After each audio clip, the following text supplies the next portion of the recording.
Prime Minister only acknowledged the invitation of this former SS soldier after he got caught, after it was reported by the media, several months after the fact.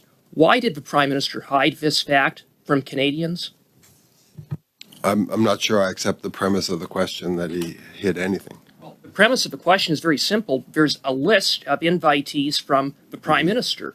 That comes from his office. It included this former SS soldier. He has said he knew nothing about this individual. He had no knowledge, no involvement, nothing whatsoever. And now we learn through the media that, in fact, his office, 3 days before, sent an invite to this individual. So again, why did the Prime Minister withhold this material fact from Canadians about his office's involvement with this former SS soldier? As I think you acknowledged, Mr. Cooper, I was the Chief Government Whip. I'm here to discuss what I understand to have been the process that led to and ensued from the events in Parliament that day. The fact is that an error was committed. The Speaker acknowledged that error, took responsibility for that error, paid arguably a very high price for that error. We were all embarrassed by that. I think I speak for all parliamentarians in expressing our embarrassment for that event. The Prime Minister himself expressed his regrets and apologies to President Zelensky. He expressed his apologies in respect of his invite to of a former SS officer after he got caught. And speaking of the former Speaker, yes, the Prime Minister threw the former Speaker under the bus. And the Prime Minister said he did the right thing in resigning upon inviting and recognizing a former SS soldier. Why one standard for the former Speaker who the Prime Minister threw under the bus and not the same standard for the Prime Minister who invited this very same former SS soldier to an exclusive reception where, had he attended, he could have very easily accessed or would have been within feet of President Zelensky? This former Speaker stood in his place, acknowledged the presence of a person whose background that no one was aware of that day. I was there that day. I assume you were there that day. The past history of this gentleman was unknown to us all. The fact that he would be recognized was unknown to us all. And the Speaker took his own initiative to invite this person to the speech, which was a decision that was made by the Speaker and solely by the Speaker. So that's what I can comment on here, and I think the appropriate apologies, starting with the former Speaker, continuing with the Prime Minister and others, have been made. And I think sometimes, Mr. Cooper, when something... Great. So I'm going to actually interrupt both of you fine gentlemen. For the last 53 seconds remaining, I provided a lot of leniency. I will remind us all that we are at the Procedure and House Affairs Committee. As somebody who lives about an hour away from Toronto, I feel like they receive a lot of attention. I would like us to resituate ourselves to the House of Commons in the nation's capital so that this committee can do its work. So I do believe I've demonstrated a lot of leniency, and I would just like us to get back to the study and the work that we're here to do within your last 53 seconds, Mr. Cooper. The Prime Minister threw the former Speaker under the bus.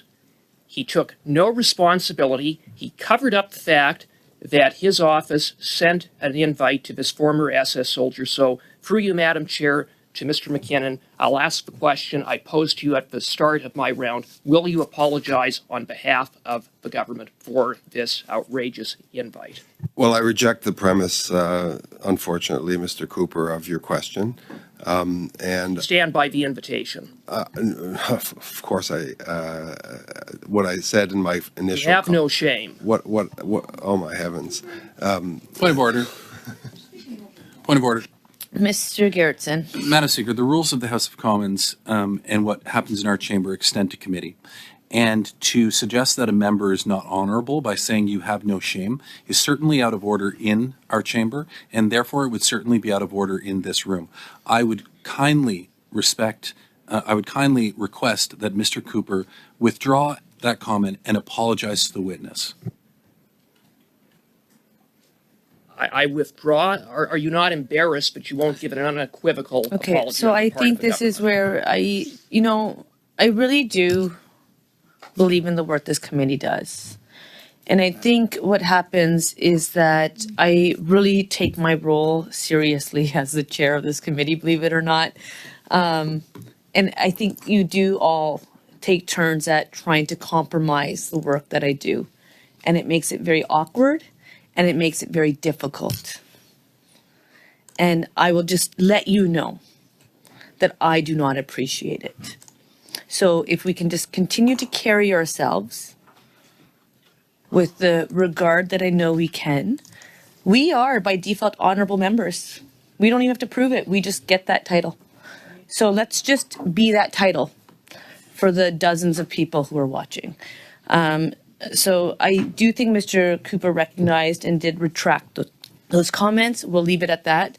The last 17 seconds will be yours, Mr. Minister MacKinnon, to respond, and I will be moving on to Mr. Gerritsen.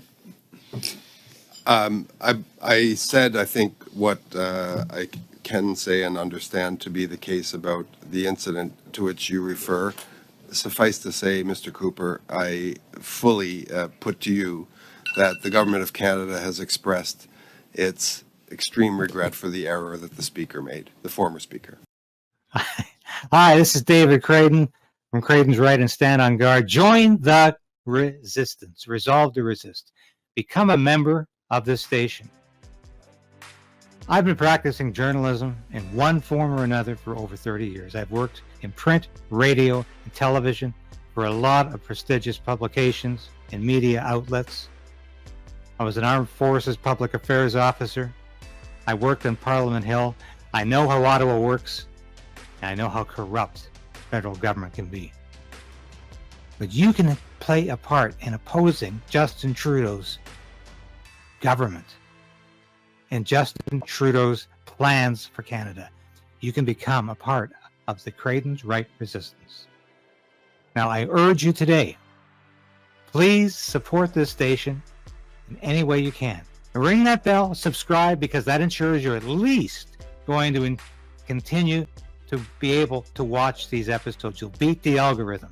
But more importantly, I need your financial support. I hate to ask, but that's what I'm doing. I made a decision to pursue independent media because I believed it was the best possible route for me to take as a journalist and as a concerned citizen of Canada. So you can become a part of that. And at only $5, you can become a part of that on YouTube, on Substack, and with Buy Me a Coffee, a one-time donation. But I need your support. And from the bottom of my heart, I thank you. If you've already done that, if you're already supporting the station, thank you.